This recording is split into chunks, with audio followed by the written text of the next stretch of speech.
Hello, everyone. Welcome back to the Inspired Riding interview series.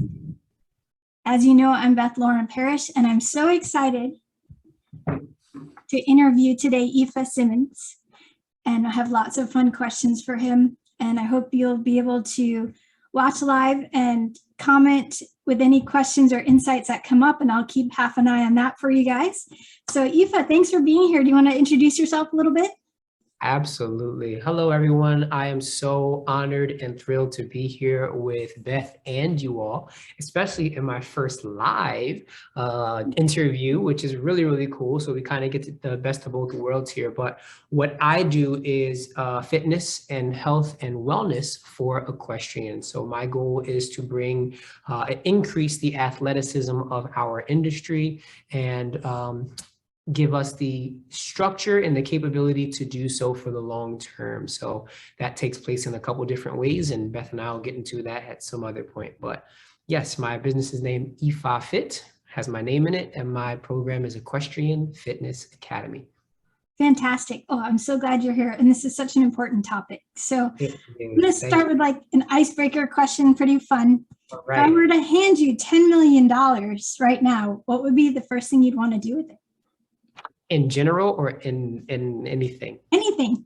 Sky's the limit.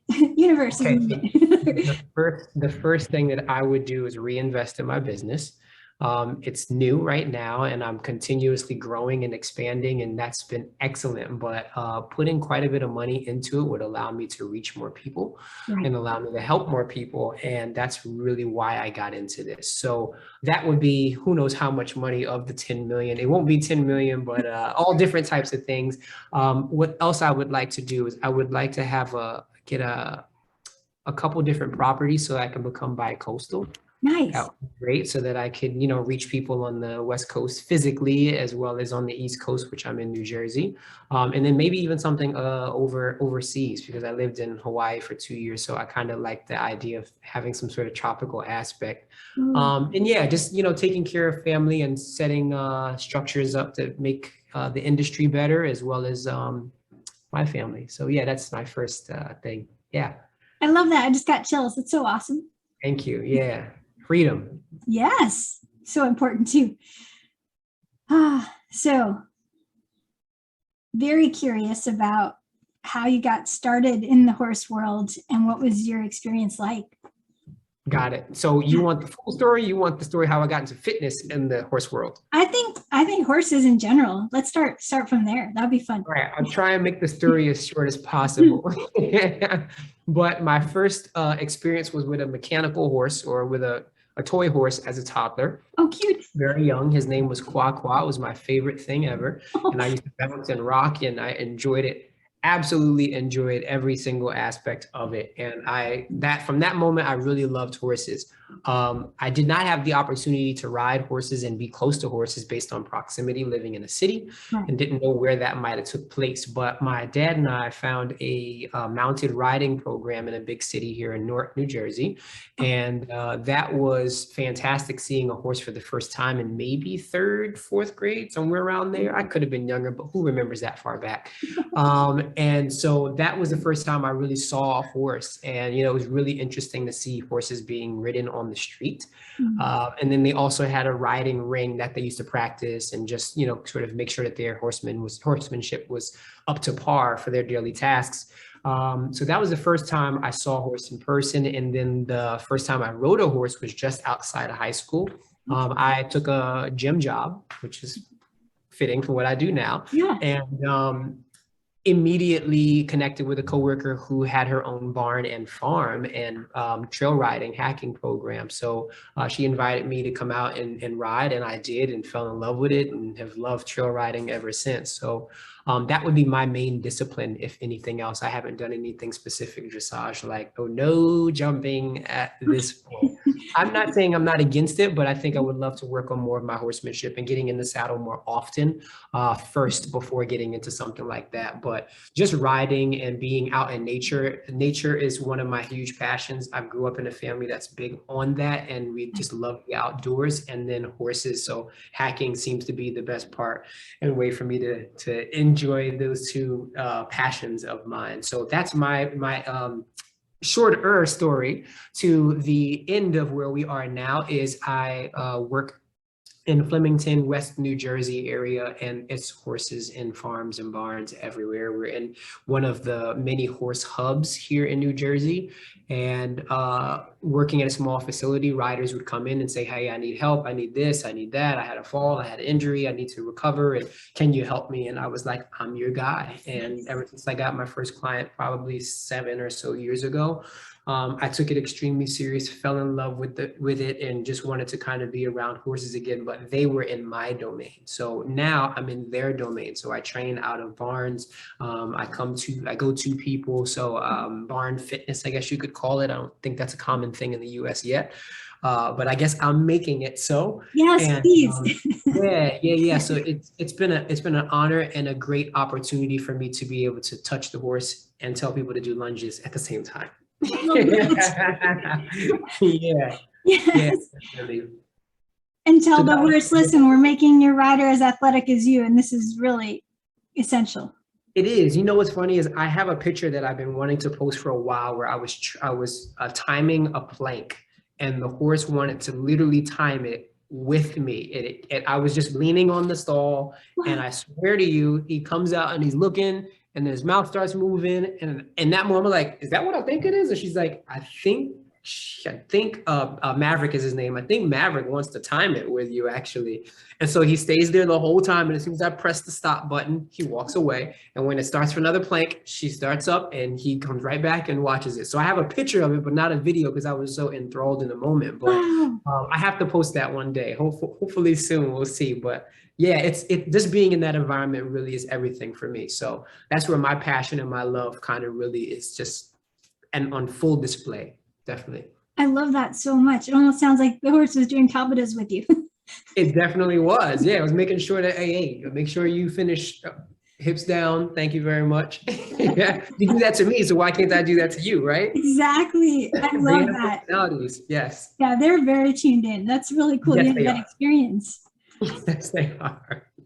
So what's the best piece of advice you were ever given about horses? We are forever indebted to horses. I'll give a couple quick snippets. We are forever indebted to horses for all the things that we do wrong or miscommunicate, and they continue to forgive us is something that you just could never ask a human to do. Another one would be something that someone else mentioned regarding fitness and horses, actually, and it's kind of interesting because it's actually an Olympian who said it last year, a year and a half ago. She said, when I took my health and wellness seriously, and I found that was the key to me connecting with my horses better, because that's something that we were not taught and we did not learn during that time. It made everything so much more easy. So when she said, I can't believe I found someone who's doing your type of work.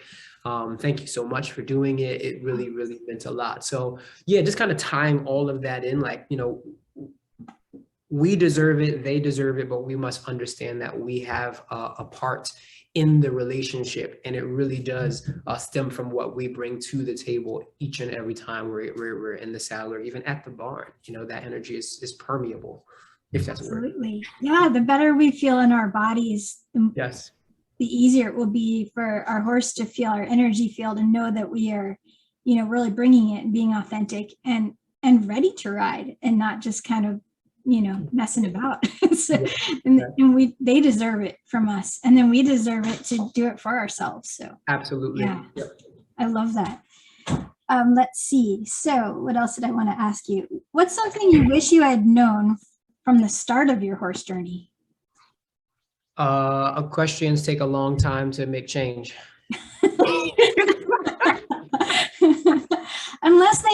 Yeah. and then they're going to be changed really quick.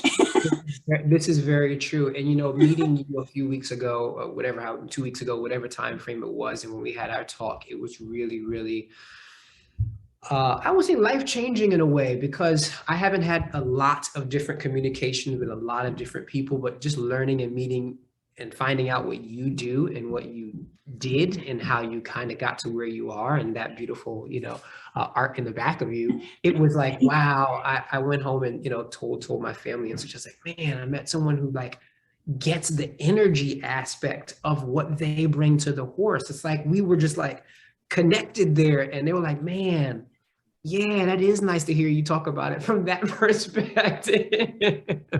So yeah, I'm really glad everything that you're doing. Thank you. Keep going. And the industry definitely needs more individuals like you. So if I haven't met anyone yet who also does energy and beautiful work, I'm open to the energy coming to us and us connecting more so as well. So I'd love to meet more equestrians who are along the same energy and mental acuity, so that we're able to help each other, help each other.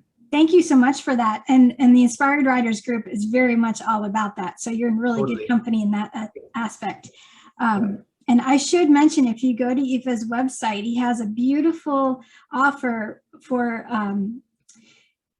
6 videos that you can try, and then you can stay connected with him and then jump into a discovery call with him.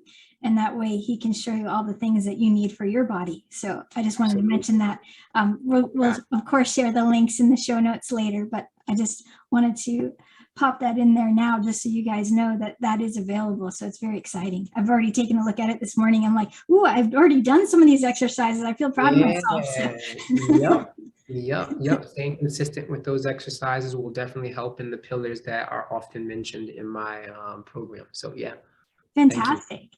And so you have an online program now, is that correct? Yes. So online coaching program, it's 3 months, so 12 weeks. There's 3 jumps. So I like alliteration. So jumping over something. I work with a lot of eventers, hunter jumpers, show jumpers. So jumping over something is, the key to overcoming a task, an opportunity, and an obstacle. And so each month there are different obstacles and results that a rider is supposed to experience, or that they most likely will experience. And through that program, we go over 4 pillars, which is stability, suppleness, strength, and stamina. And all 4 of those are intertwined to every single discipline needed in the equestrian discipline, in the equestrian world and community. So that's just a couple things about what I do. The program is all online, so it does not matter if you're in the UK, you're in Jamaica, you're in New Zealand, or you're right here in New Jersey or the US. You'll be able to reach that. So there's an app, and so everything is included in that. You also have me throughout the whole time, so it's not a buy and you're on your own type of program. You get me and you get everything else that kind of brings in the human aspect of being at a distance. And that is huge for what's necessary, as well as how we make progress in our new technological time. Absolutely. And it's invaluable. And I'm loving doing that as well, teaching remotely and having my groups. And it's so cool to be able to help people around the world. It's the coolest. It is. Yeah, just having calls with people in different states and different time zones is really interesting.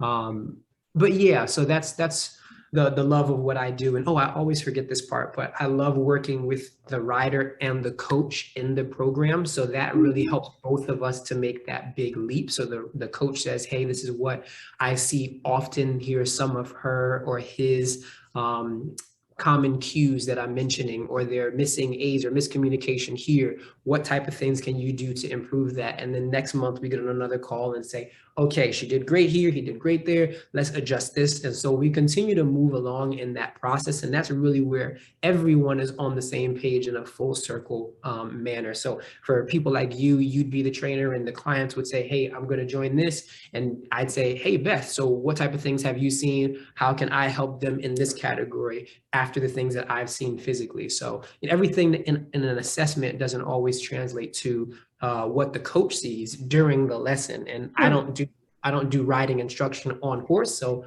that's where I bring, an extra expertise to help the rider become an even more of a champion, as I like to say. that is a brilliant way of doing it. I love that kind of collaboration. So thank you for telling me. I had no idea that that was part of it. So very You're cool. welcome. Yeah, that happened just through osmosis because my clients, some of them are trainers. And so they would say, hey, I want you to come and see this person. This is what she does. This is what he does. And okay, just fix it. And I'm like, okay, this is great.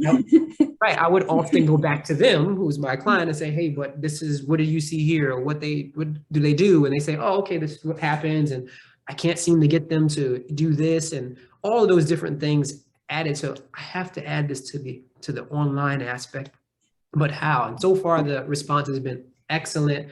Coaches are like, oh, absolutely. Yeah, absolutely. I'll get on a call with you and let's talk about it because I'm ready for that to be done and we can move on to the next. That's so exciting. So, yes. Yeah, it is. It is. Cool. Well, speaking of that and specific riders, I'm going to go to my Inspired Riding Connection group. They had specific questions for you if you don't mind answering those. I am all ready to go. Fantastic. So Claire was the first one. She wanted to know what you recommended as the best balance between riding and cross training to maintain fitness and suppleness. So would you recommend like 50-50 or something different? Me personally, it's a personal question that I'll do my best to answer and generalize. Sure. So let's just say she's riding on average 2 days a week. Is that a good average? 2 or 3, maybe more. Okay, 2 or 3 days a week. I would say she or he needs to find time to do that about 50-50, definitely. Okay. Now, the suppleness aspect will definitely help for the next time you get back in the saddle. The strength aspect will help you to decrease the soreness that you may feel and also keep you, the stamina, another pillar of mine, the stamina will increase for the long haul. And you'll also find that there's more efficiency between the two time frames between getting in the saddle and then recovering and getting back in the saddle. Not only that, but the strength and suppleness and flexibility and mobility work that we do is so important so that we don't go into a time frame where we overuse too many muscles. So the strength training should also be something that gets a rider to use opposing muscles that are already too tight, too tense, weak, or whatever it is. So tightening, flexibility, strength, and everything all in one, I would say 50-50 for the average rider. But if she wants more of a specific layout, she can, message me or just we can find some time to talk about that. Fantastic. Thank you for that answer. Yeah, it's interesting because one day I just got this like intuitive hit, like, well, for every ride you do, you should be doing some other cross training and just like match it. Absolutely. It's just something that came in that I thought was a good idea. And to piggyback off of that very quickly, I've also met an Olympian, Boyd Martin, and I had a good conversation about it. And he said, without him doing his pre-ride routine every single morning before he rides, it's not physically possible to do so.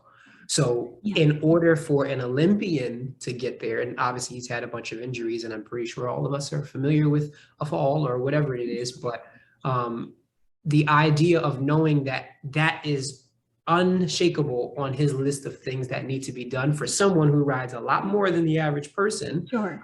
I think that I know that we owe ourselves that same exact respect and honor for ourselves and the horse. Absolutely. I love that. Yeah. And so cool you got to chat with him too. So. Very, very, very nice guy. His eyes lit up as soon as he found out what I did. That was before I launched the program. So nice. We're due for another talk, but we'll have to find him because we haven't seen him at the next show. So yeah. Oh, I love it. Excellent. Okay, so let's see. So this was actually my question. I snuck one in.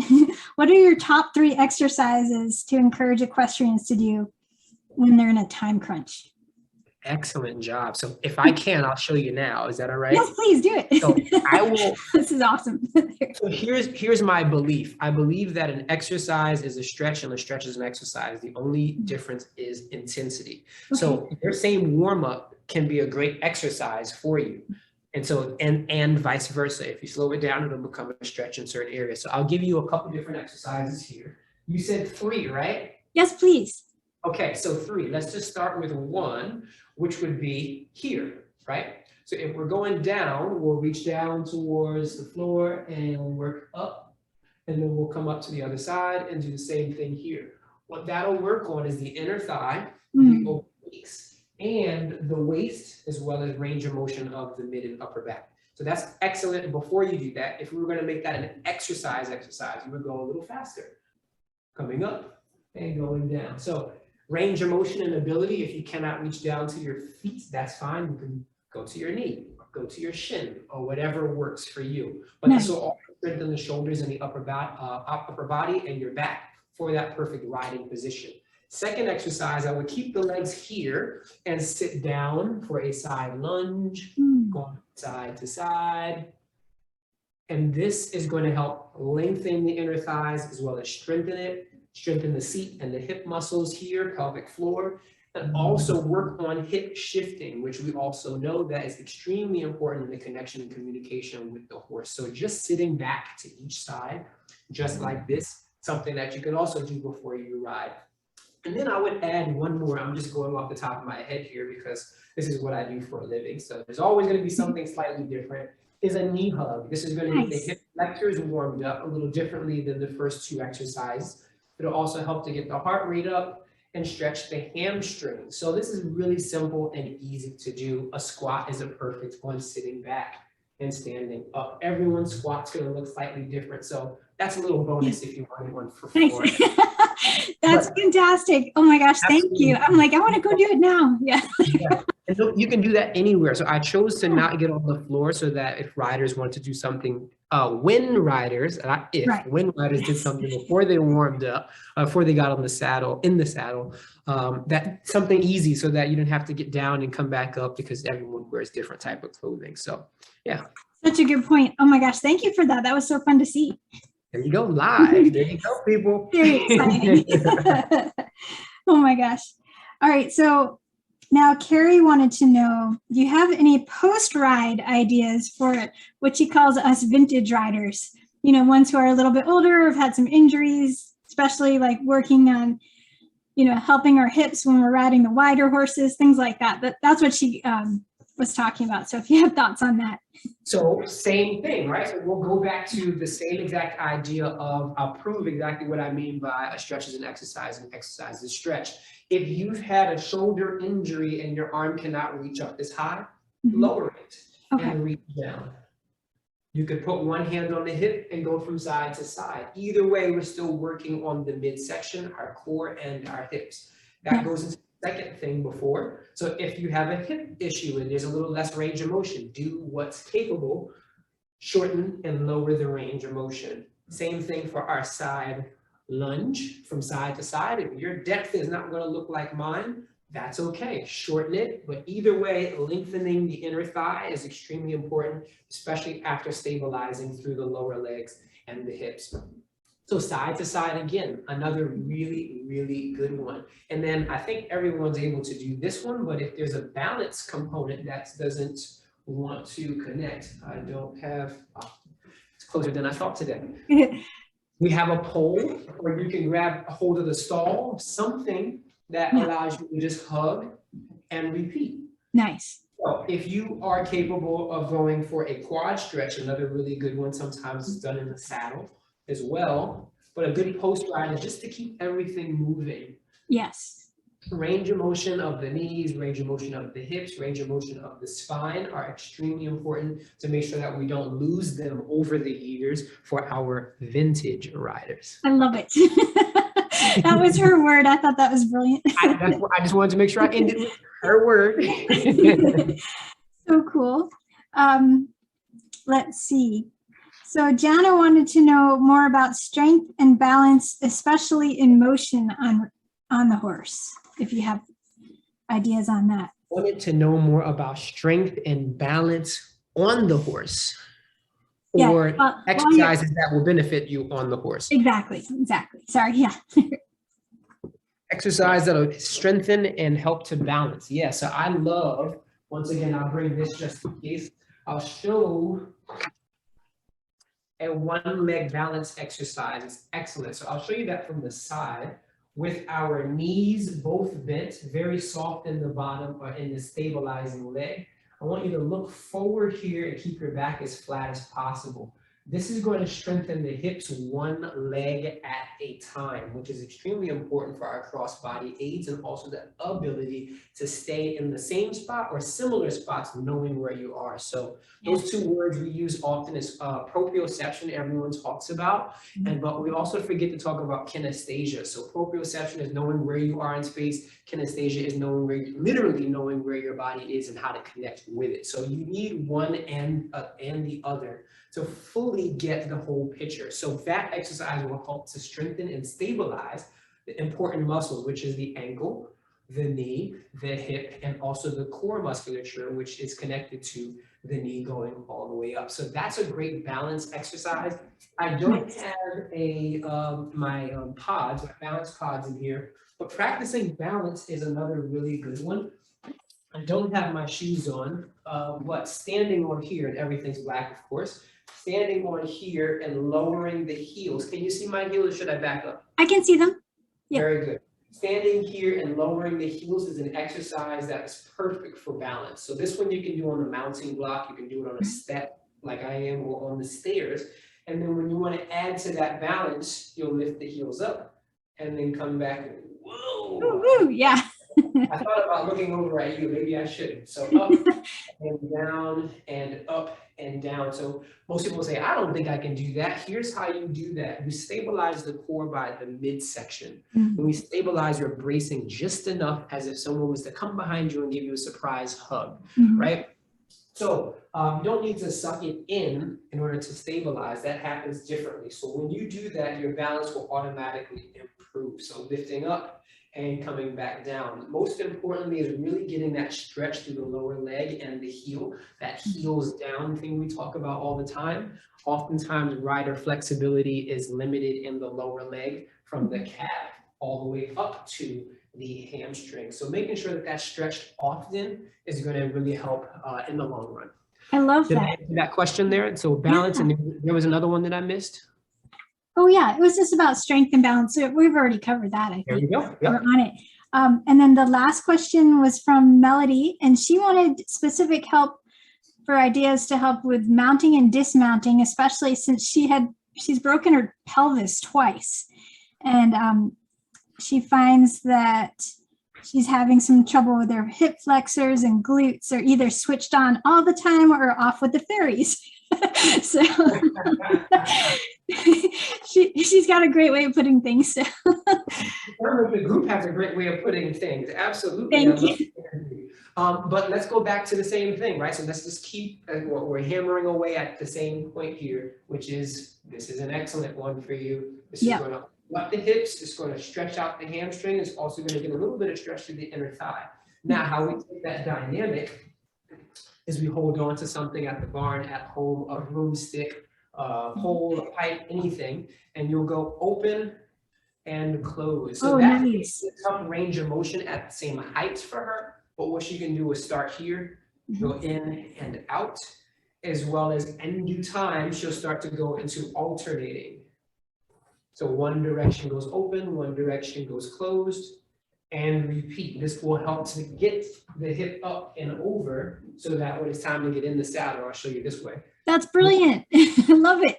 Yeah. I don't have the same angle because I don't have a horse right now, but you get the idea of the ability to open up the hip and having enough strength to get over to the other side without pain. I also would advise more supple exercises, more mobility exercises that'll help. And there are some on my page now, and then there will be there's going to be a series launching this week or next week. And there will be more exercises and suppleness movements that will help riders for their hips. But the first one I just did was for the low back, and a really, really common area of tightness and soreness. Absolutely. Yeah. Oh, these are wonderful and so simple, but it just makes so much sense. So that's awesome. Simple is effective, especially when we get into true horsemanship, isn't it? You'll find that the best of the best really aren't saying anything fancy and cool and nice. They're saying the same thing you saw and read in your first book and in your last book. So, keep working on those basics. And when you perfect those basics, then everything is like icing. Yeah. What is your oyster afterwards, as they say? Totally. Well, Ifa, is there anything else you'd like to share that I didn't ask you? Is there anything else that I'd like to share? Anyone in your group, anyone who's going to watch this video, it is time for you to take care of you. It is time for you to take care of you. Don't look for the next person to show you how to do that. You have people now. You have Beth, you have myself, and others who are out here making a true change in the equestrian world and the culture that we're currently in. And our goal is to change. So continue working on the insides, your energy, your aura, your mindset, things of how you think, and continue to work on your body internally, externally, nutritionally, mentally, and physically through some of the movements that I mentioned today, with the core guide and everything else that will be continuously rolled out through my social media as well as my website. But I would love to say, if there's anyone who has a question on Facebook, please tag my name in the comments in the post and I'll be able to see that. Or also send me a message if it's a little bit more personal, which is that's perfectly fine. And I will definitely respond to your message on Facebook, on Instagram, through email, whatever works best for your means of contact. And if you want to speak to me, it won't cost you anything. You can set that up on my website as well, through a fitness strategy call, so we can just kind of figure out what works for you and what you've been doing and how we can continue to make you enjoy and communicate better with your horse, because that's really what we're all here for. And I'm just a vessel to help people do so. Thank you so much for that. I'm just so grateful for your time here and all the things you're doing for the horse world. This is so important. Thank you. Thank you. My last question, if you were to write something on a billboard for the entire horse world to see, what would it be? Take your health seriously, in all caps with your. The horse's health is taken care of, their mindset is taken care of, their stretches are taken care of, everything else is taken care of, but we are the back burner. And I think I know that we deserve and can do just the smallest amount more to get us the biggest difference. And that's exactly what I coach, is just that 1% difference. Makes a huge, I think the stats are somewhere between 17 to 33% difference in just that 1% that you make, whether it's every day, every week, or every month, that you can really compound what you start with and what you do. And yeah, you utilize that. So take your health seriously. I love that. And I will create that in Canva and I'll send it to you, so you'll have your billboard. Oh, nice. I'm looking forward to that. And it'll go up on social media as soon as possible. Fantastic. Absolutely. Ifa, I so appreciate your time here. Thank you for joining us. Thank you. Thank you for having me. Thank you for the opportunity. And I'm so excited to do my first live interview with you. So, well, you're fantastic. Thank you for letting it be the first experience with the Inspired Riders. That was so cool. You're more than welcome. And anytime they have questions about anything like that, as always, we can set something up. So definitely, thank you so much, and pleasure. Looking forward to the next conversation. Thank you so much. I am too. All right, everyone, take care, and may the horse be with you always.